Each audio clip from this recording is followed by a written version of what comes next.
So what do the Liberal Democrats make of today's immigration pledges from Labour? With us is Lord Paddick.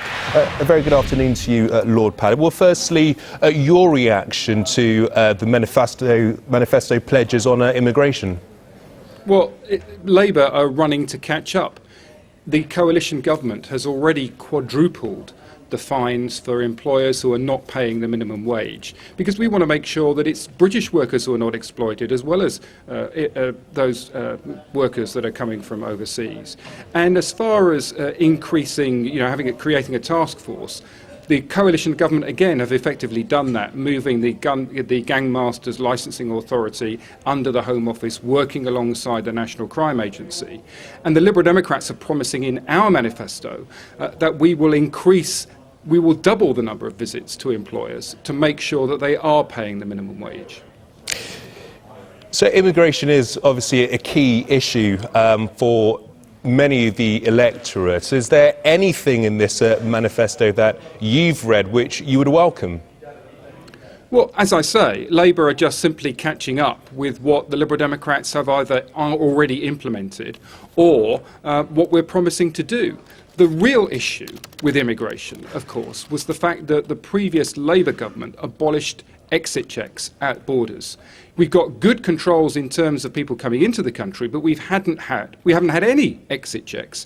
That's what we inherited. Now, we've been pushing the Conservative part of the coalition every year in coalition to try and get these exit checks in place. And we finally got them in place. We just need to make sure that they are working effectively. Does more need to be done here when it comes to immigration from all the parties? Not just Labour, not just Conservatives, not just the Liberal Democrats, but if a coalition is going to take place, which most observers say that it will happen come the general election, does much more need to be done in order to tackle this issue of immigration?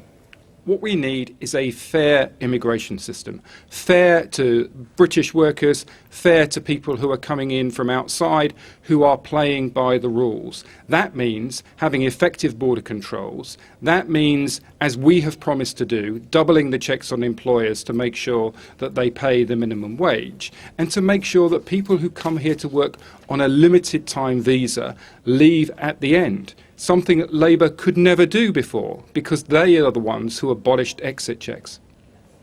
I guess, Lord Paddick, the difficulty for many people is that immigration and people coming into the country is seen as easy targets, especially due to the rise of, many people will say, due to the rise of UKIP. And a lot of people, including your party, getting on the immigration bandwagon when it doesn't necessarily have to be there.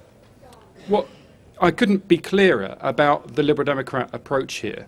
We welcome immigration. We had Vince Cable talking yesterday about how there are key skills shortages that are holding back growth in the British economy. We need people, if we don't have them already trained in this country, to come in from abroad to help our economy grow. And what UKIP don't want people to hear is the fact that people who come to work here from overseas, overall people coming here from overseas, contribute much more to the British economy than they ever take out in terms of benefits and welfare. OK, Lord Paddick, many thanks for joining us this afternoon.